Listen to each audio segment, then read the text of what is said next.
Oh, shots fired. Means I pull out my rifle. Yep.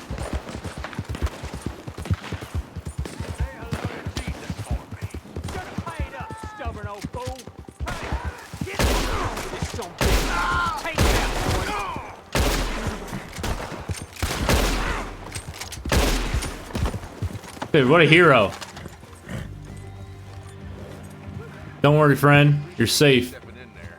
Those bastards been turning the screw on me from day one, saying I gotta pay them protection money. I told them where to stick it, and well, I guess you just saw how that panned out. Sure did. You watch yourself, all right? What happened to you two? Cowering like dogs. I'm taking these cigarettes. This is the worst idea I've ever had. We're with you on that. Well, don't let me keep you. Yeah, so if you haven't played this game or you don't know who these guys are, they start building this house right outside of Valentine. It's a father and his two sons, and they're kind of incompetent. And he's trying to build this house for the family. And over the course of the game, this house actually gets built, and it's really cool. So, like, at different times, I'll come by, and it'll have more of the framing together, more of the siding on, and they're going through different scenarios, and it's actually kind of cool to really see this happen. But it's fun because you can Stay out of trouble. I'll try. father likes you, and then you can go just, these guys are idiots, so You'll be all right. Just stick it out. I just want to go back home. I just want to go back home. Yeah, they don't want to be here. I think they're trying to make the house to sell it or something so they can make some money. I think is their deal. Alright, we're gonna go back to camp, so fast travel. Get out of that rain.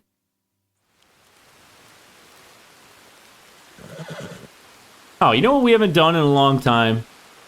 Looked at Arthur's journal. I don't even remember how to pull it up. There we go. Let's see what we got. I think he opens up to the last... No, he doesn't. So I looked at a lot of these pages already. Yep, come on, get us through. Yep. I don't want to skip a whole chapter, though.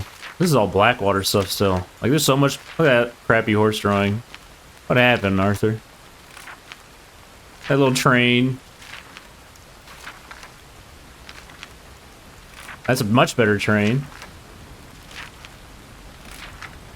Deadwood. Took the girls into Valentine. Went hunting a bear with Hosea. The Valentine. Oh, that guy with the coyote stole his camera equipment. I like that drawing of the stew. That's nice. Look at that one. Took young Jack fishing.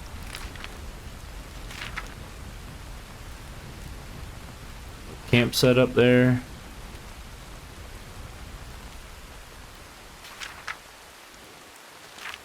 Have I read this? Have I read these ones yet? I don't know if I have. Let's start here. Horseshoe Overlook. Took young Jack out fishing as a favor for Abigail. Many years ago, before she fell so hard for that fool Marston, perhaps I should have married her. Whoa! What?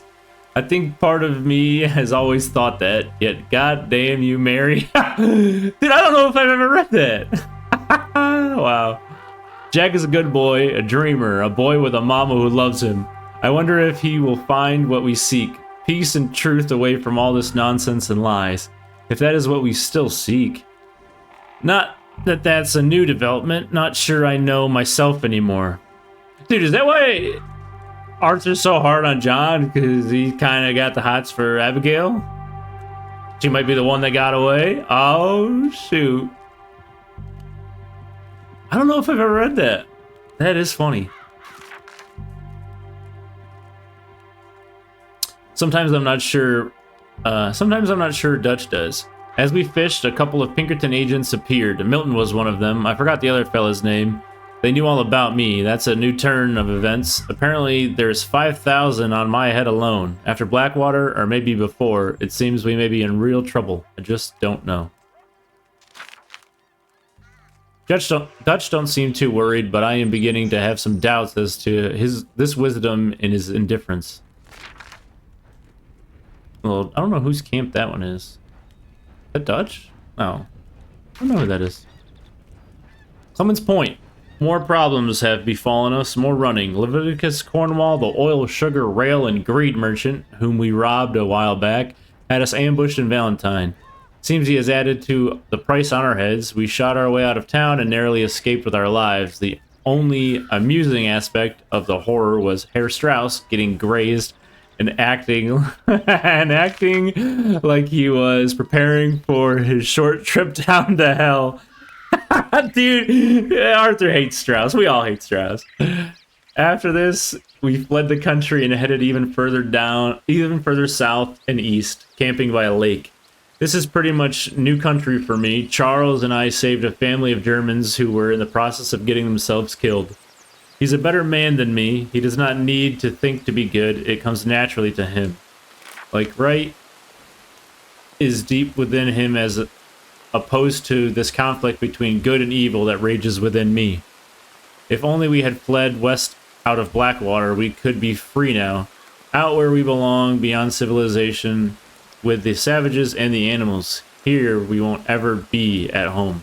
Now, I wonder if that line about me being between good and evil, I wonder if that would be different if I was like fully good or fully evil, you know?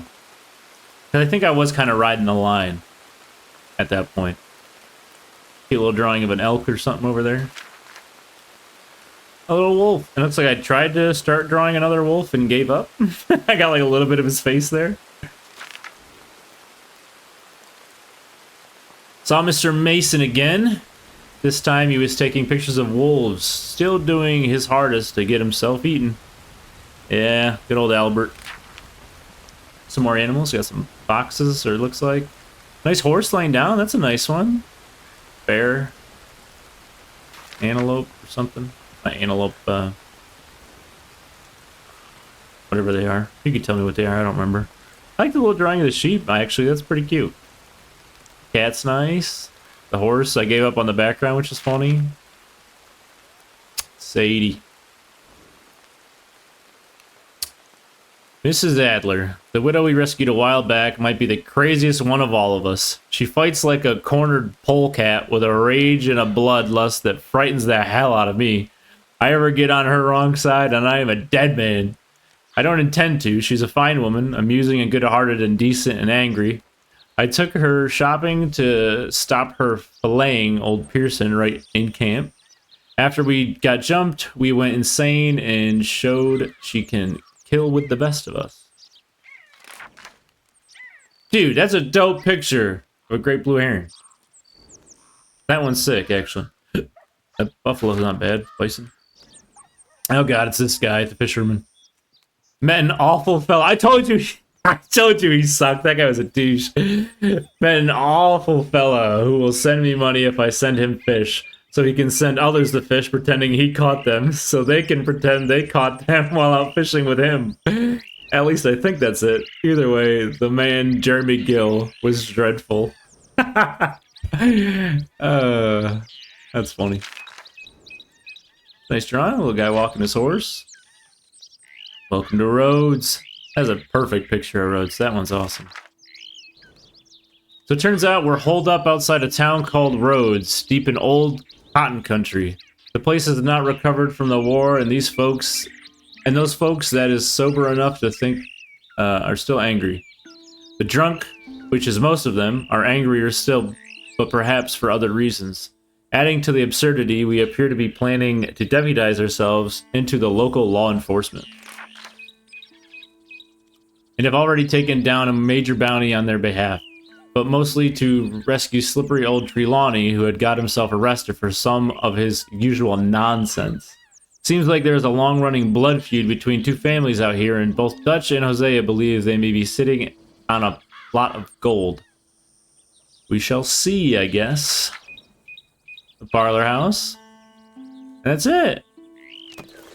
And look, dude, we sat out the rain. That's how you avoid the rain. I was gonna just ride through it, but that actually turned out way better. Gotta read that journal once in a while. Have a hot meal. Gonna have a hot meal here. And then we'll ride to camp. Some fish? Sounds kind of good. Succulent fish? Why not? Cook us a meal. And then we're gonna go show off Booger to camp. Right, Booger? You're a pretty booger.